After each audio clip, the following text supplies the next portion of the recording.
Hi, everybody. Thank you for coming. Appreciate you being here. I'll get mad at Fox when they try to come in here late. All right, you guys. Of course, a few comments here as we begin on this Tuesday. The past few days have proven that President Trump means what he says. America can be proud that we have a president who puts America first and is a peacemaker. As he said on his Truth Social, both Israel and Iran wanted to stop the war equally. It was my great honor to destroy all nuclear facilities and capability and then stop the war. Now, an update on the State Department's 24/7 efforts to assist U.S. citizens throughout the Middle East. The department has provided information and support to over 27,000 people seeking guidance regarding the conflict between Israel and Iran. The vast majority of people we are in touch with are seeking information, which we provide regularly.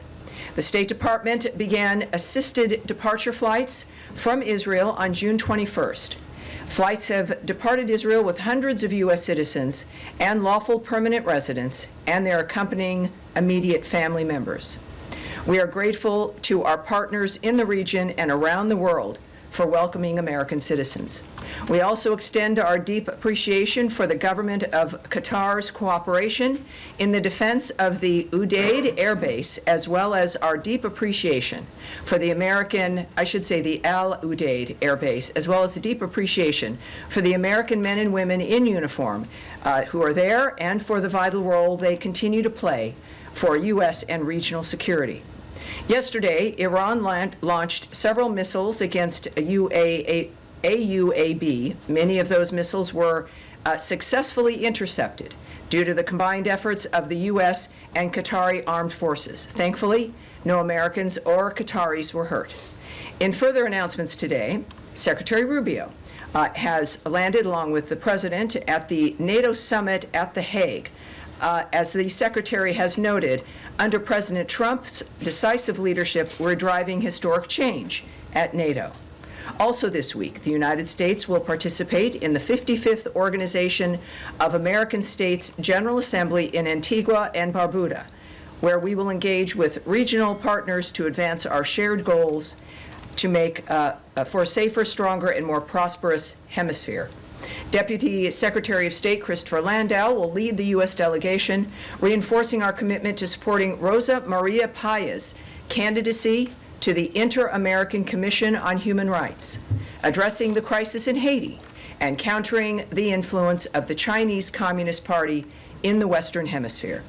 In addition, today, the Department of State's Rewards for Justice program announced a reward of up to $5 million for information leading to the location, recovery, and safe return of Mahmoud Shah Habibi. Mr. Habibi was abducted and detained by the Taliban's General Directorate of Intelligence on August 10, 2022. He has not been heard from since that time, and the so-called Taliban government has not yet provided any information about Mr. Habibi's whereabouts or condition. We encourage anyone with information on Mr. Habibi to contact +1 202 702 7843. That is +1 202 702 7843 via Signal, Telegram, or WhatsApp, or go to rewardsforjustice.net. That again is an up to a $5 million reward for Mahmoud Shah Habibi for his safe return. And again, that is rewardsforjustice.net. Sorry, Tammy, he's in America. Excuse me? Is he in America? Excuse me, Matt, please. I'm more of an announcement here. To conclude today, the United States condemns the brutal and cowardly attack on the Mar Elias Greek Orthodox Church and offers its condolences to the victims and their families. We call on the Syrian government to hold all perpetrators of violence accountable and ensure the security of all Syrians, including members of religious and ethnic minorities. As Ambassador Barak has said, the United States continues to support the Syrian government as it fights against forces seeking to create instability and fear in their country and in the broader region. And now I will take your questions. Daphne, please.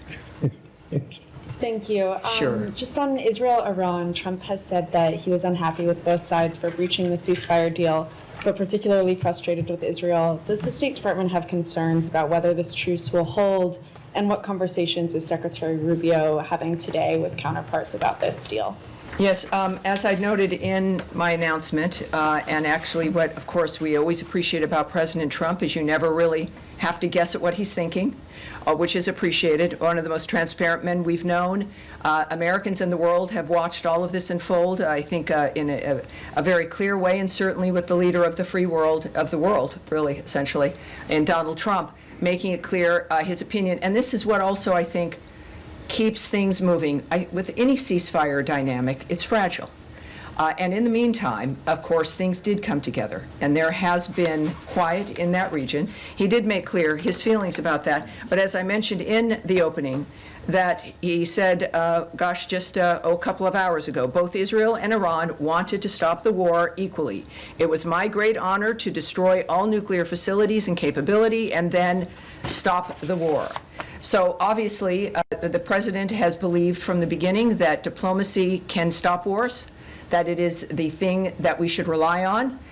He leaned into that, and it's continuing to work. This is a dynamic now that is in play and is, I think, steady, as he has, I believe, also recognized based on his comments. And then on his comments about China being able to continue to purchase oil from Iran, how did this come together? Was this part of the Israel-Iran ceasefire deal? And what does that look like going forward? Will sanctions that have been imposed be lifted? Will there be waivers? How does that look? Those are all very good questions. Yes, and it's obviously a very fast-moving, we've used the word fluid here many, many times, a very fast-moving environment. The president has signaled what he expects, what he is looking forward to. This is a cabinet and a government that acts to the nature of what he says and what he wants. And in this case, of course, I'm not going to discuss what that process will be, the nature of any of the applications via the various departments in this government. But clearly, we are focused on making sure that that guiding hand of President Trump prevails and moves this government forward. So we will have to wait and see when it comes to what that ends up looking like. All right. Yes, Andrea. Well, just to follow up, Yes. does that mean, just to translate, are we lifting sanctions? Has anything happened to make that possible? I'm not going to get ahead of the president or try to guess at what his strategy will be, but it will be one that will benefit this country, and that, again, he's very clear. I think the difference is, obviously, sometimes you don't hear ahead of time about the trajectory of a president. With President Trump, he speaks honestly with us. So I would suggest to not translate, to not speculate or guess, but to watch, because things happen quickly, and I think we'll find out sooner than later. Yes, ma'am, one more. Quick follow-up on something. You quoted the president as saying, "It was my great honor to destroy all nuclear facilities to stop the war." As far as we know, the bomb damage assessment has not been done. The Joint Chiefs Chairman was talking about how long it might take.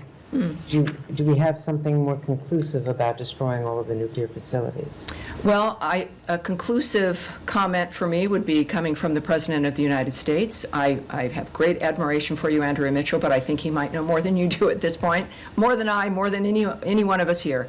At the same time, obviously, the information that we receive, that the American people receive, and which will be public, will take some time.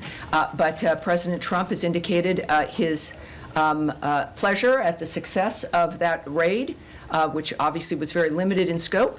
And that's a very good point, I think, at when it comes to the nature of what's occurred, and I'm pleased that the president is pleased. Sean Tandon. Sure. Could I pursue that? Another comment from the president this morning, he was saying that basically stop the bombs was the message that he sent to the Israelis. Does he believe that the Israelis complied with this? Is he happy with how it turned out? Well, I think that there's early on, and again, I'm here at the State Department. I know my colleague Caroline is very articulate and clear on the nature of the president whom she represents and the State Department at the White House. But I think when we clearly look at the nature of how the day has transpired, there was some activity back and forth, and that has stopped, and the ceasefire has taken effect, and the president is pleased. So I think we can take that as an indicator of his feeling about it at this point. Sure. One more. And I mean, they're both statements both from Tehran and from Jerusalem and Tel Yes. Aviv today. But I mean, one of the things that from the Israeli military chief was saying that they reserve, this is just a phase, and they reserve the right to go back in. I mean, do you think that's consistent with the call for a ceasefire in terms of the Israeli statements on this?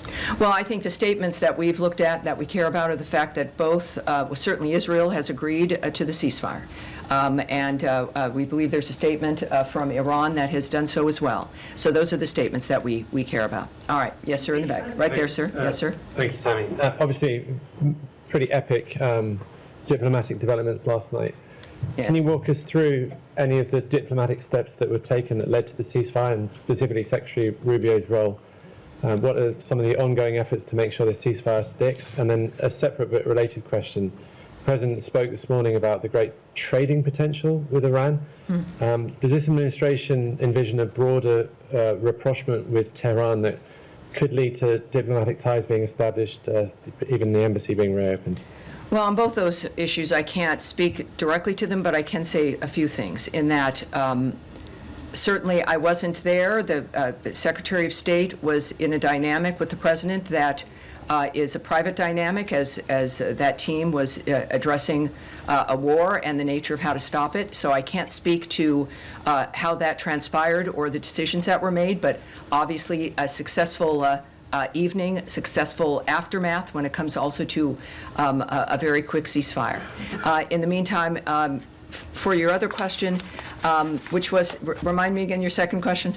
Well, President Trump this morning spoke a little bit about the potential for trade with Iran. Oh, the trade question. I was asking more about the Yes, obviously, again, while I can't speak obviously to the choices President Trump will make, what we do all know is that he is a businessman. Americans appreciate that about him, the nature of how he looks at the issue of national security and safety. And he has in the past addressed the issue of relationships with this country, keep other nations secure, that we are a good friend to have, that a friendship with the United States assists and helps facilitate the natural national security of another nation. So I look at that and his approach in certain things, and that's been certainly his attitude about it, and it seems to be a correct one. It's one I agree with. So I think we'll see that if that in fact is the case here, and we'll find out. All right. Yes, ma'am. Thanks, Tammy. Is there any sort of monitoring mechanism for the ceasefire if it continues to hold? Will there be a third party that is making sure that both sides are adhering to this ceasefire? Well, as the State Department, I can't really speak to that. I think that's a DOD question and certainly a White House question. And then how do you view the next steps for nuclear talks potentially resuming in light of the ceasefire? Is there anything on the schedule? Any follow-on conversations between the two sides to try to resume the talks that had been? Well, I can't speak to a schedule. I'm not going to guess or speculate about when something might happen. What we do know, and President Trump throughout this process had been tweeting about the fact that this would be a good time for negotiations to renew, for these talks to renew. Of course, with some disappointment that it got to this point. He has been committed to diplomacy and to discussions. Obviously, he's displayed that for these last 5 months, and I would think that has not changed. So the commitment, not just from President Trump, but also from Secretary Rubio, to minimize the need and go out of your way for the need to not engage militarily is clearly a hallmark for him and his view of national security and foreign policy, as it is for Secretary Rubio, and I would expect that approach and that commitment to remain the same. Impeachment? Yes, go ahead. Thanks, Tammy. Just to follow on that, over the weekend, the president, many other cabinet members, they said that the strikes by the U.S. military on Iranian facilities had obliterated the nuclear program. Because of that, do you see that as buying more time for these negotiations to play out? Has the urgency at all changed? And there are reports that Qatar has tried to mediate nuclear talks, try to restart those. Are you receptive of Qatari efforts at this point? Well, that's not something I can address in any detail at all. I do know that the president was very confident in his assertion of the destruction of those sites. That was necessary because of the point that he's had from the start of this, which is that Iran cannot have a nuclear weapon. That has been a very singular, clear point, and the understanding is now they're not going to have one. And that clearly might open the door for the people involved in those kinds of decisions about how to move forward. But that was, and the strikes indicated that. It was a very distinctive, limited strike regarding the issue that was in the forefront of the president's mind, that he made clear over and over again, that they will not have a nuclear weapon. And now they will not have a nuclear weapon. How we move forward from here is up to the President of the United States. Saeed, yes, sir. Thank you. Now that we have the ceasefire between Iran and Israel seems to be holding, are we likely to see renewed efforts to have a ceasefire between Israel and Hamas in Gaza? I mean, just for figures, Tammy, maybe 400 people got killed in the exchanges between Israel and Iran. In the same period, like 700 Palestinians have died, many of them at the aid distribution center. Yeah, this is why, and we are reminded about why the ceasefire efforts are important.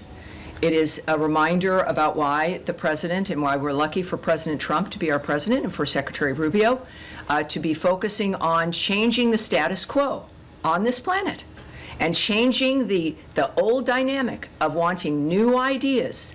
It has been his hallmark from the start, and that has not changed. What we can say, and just as a reminder, Saeed, there is a deal on the table. Hamas must stop acting recklessly and accept it.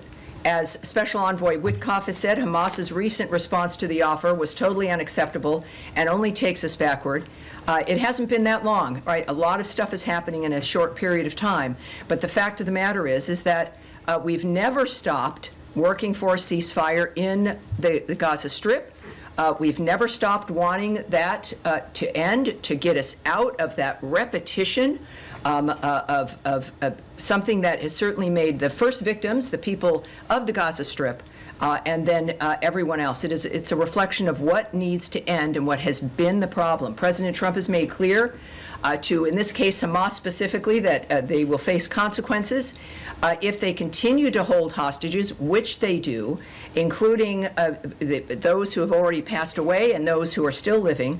Hamas has rejected repeated ceasefire proposals and therefore bears sole responsibility for how this is continuing. Saeed, if you have a chance, I don't know if you do in your work, to pose the same question to Hamas.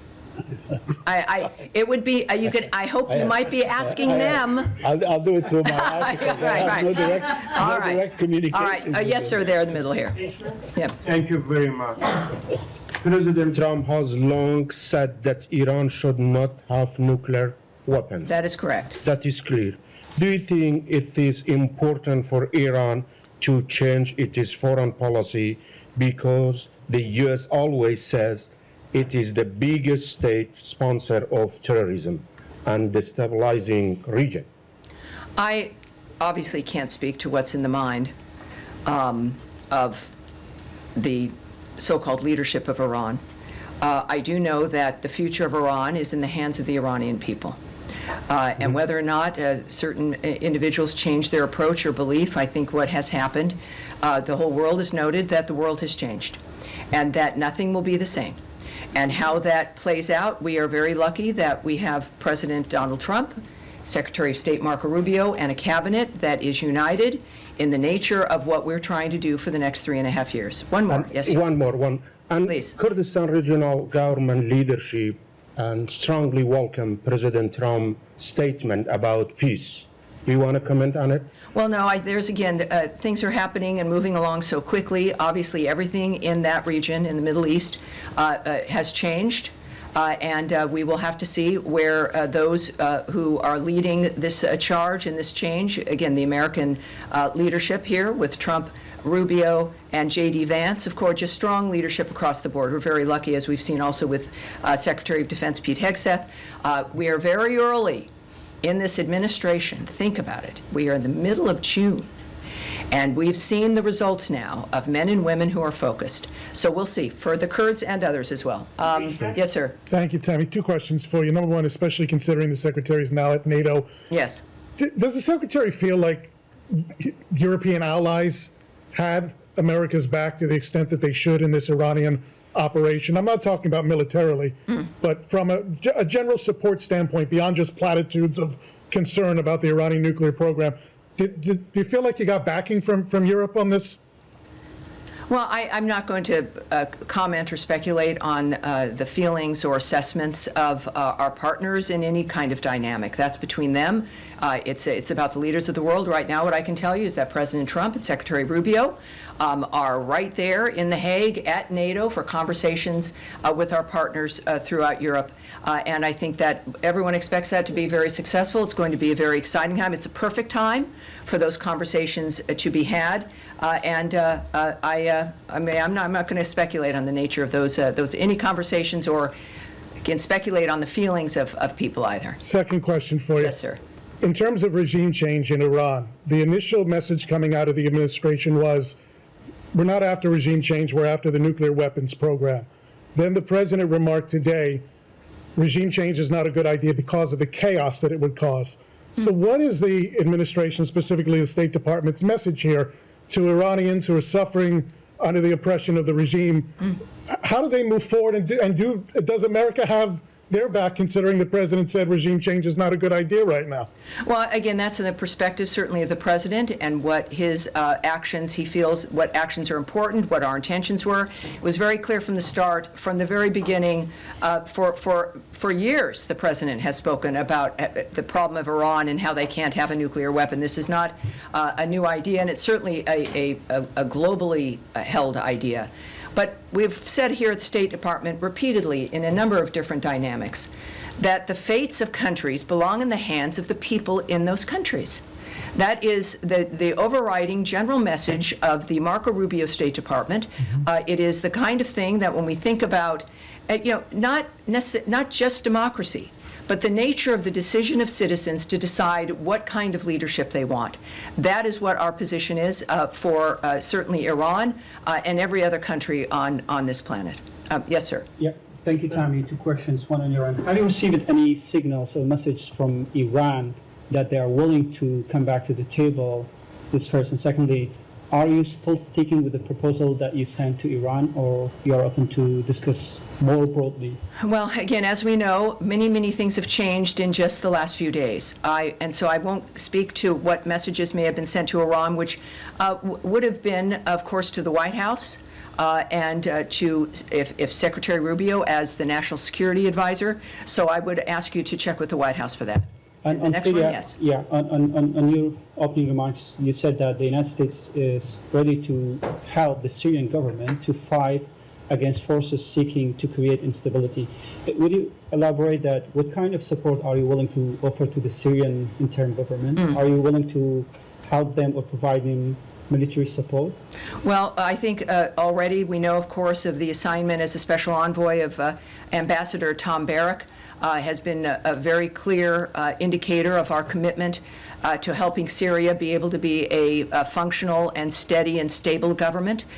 He, of course, is the ambassador to Turkey, and our commitment through his work is about getting the structure, the stability of the government as functional. We also, of course, as you know, have lifted many of the sanctions to make it possible for other nations in that region to assist the new government also in becoming stronger and able to, in that region especially, deal with terrorist groups, especially deal with ISIS, and that is our commitment. So it is, I think, manifesting now very clearly, and Ambassador Barrack is there as our envoy in that regard, and it's a very exciting time with a lot of potential. Yes, sir.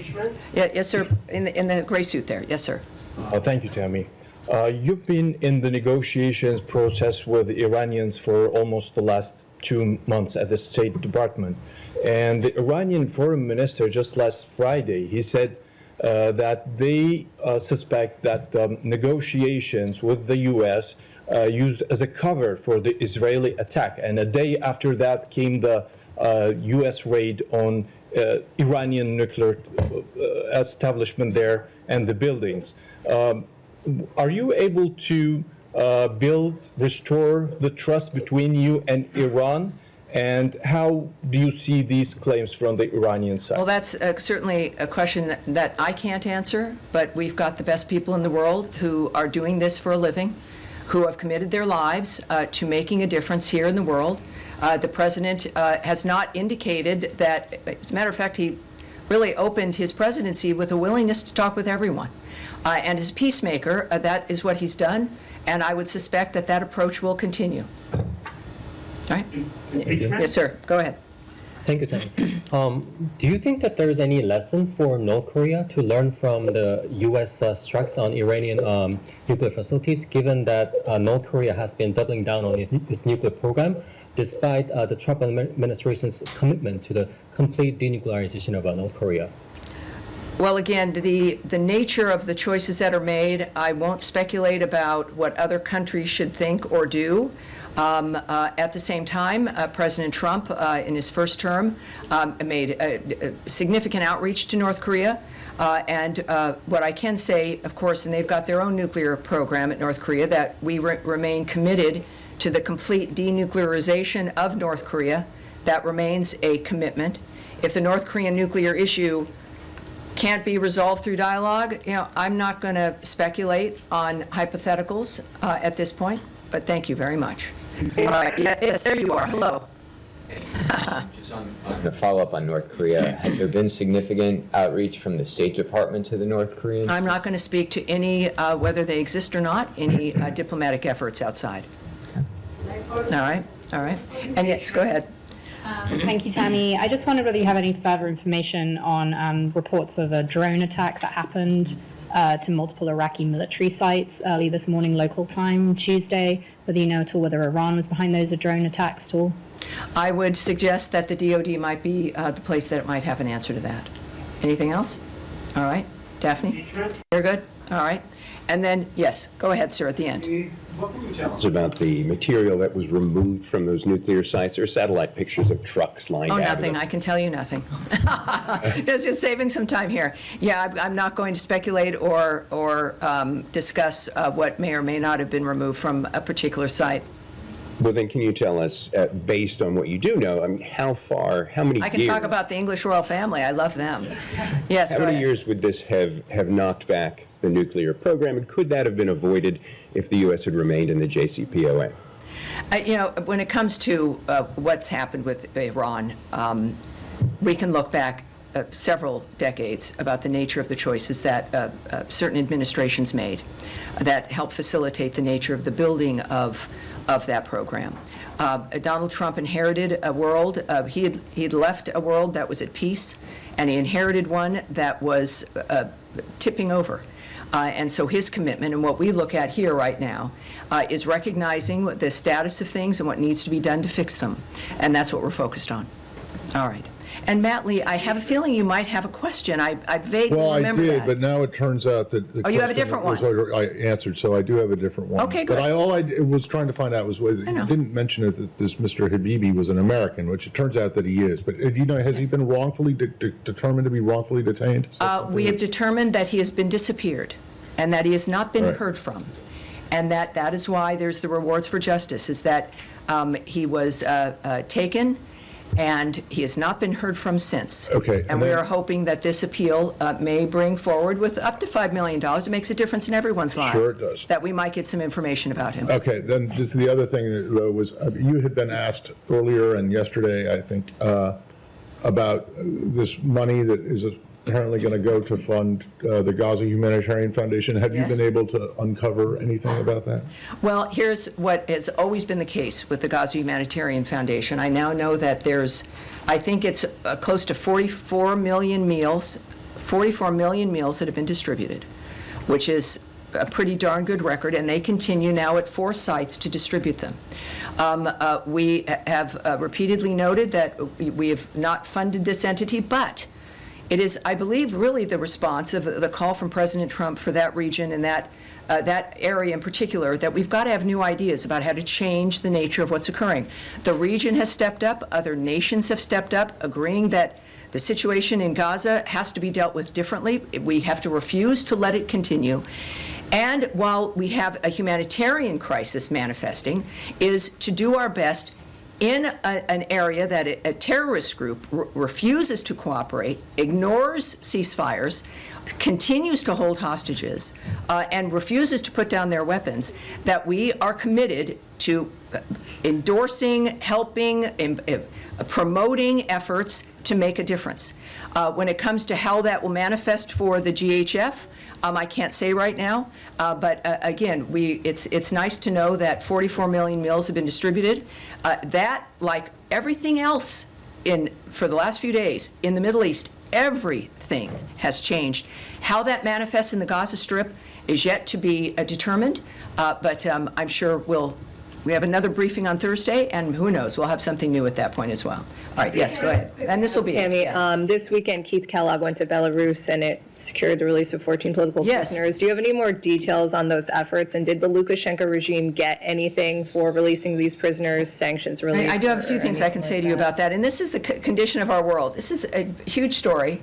And it really is, comes up later, but it tells you the nature of what's transpiring. While in Minsk, the U.S. delegation led by General Keith Kellogg, Special Presidential Envoy for Ukraine, met with the leader of Belarus and his team. Special Envoy Kellogg discussed the Russia-Ukraine war and how President Trump is pushing hard to stop that war and end the killing. And Deputy Special Envoy John Cole led the discussions on U.S.-Belarus bilateral relations, which resulted in the release of 14 long-held political prisoners from Estonia, Japan, Latvia, Poland, Sweden, and Belarus. And that is the result of what you can do with diplomacy, with envoys, and with a commitment to peace and freedom for people around the world. And we are blessed to have President Trump as our president, the wisdom of the American people, and of course Marco Rubio is our Secretary of State. We are 5 months in or so to this administration, and it's an honor to be here. Thank you, everyone. I'll see you on Thursday. Impeachment. Thank you.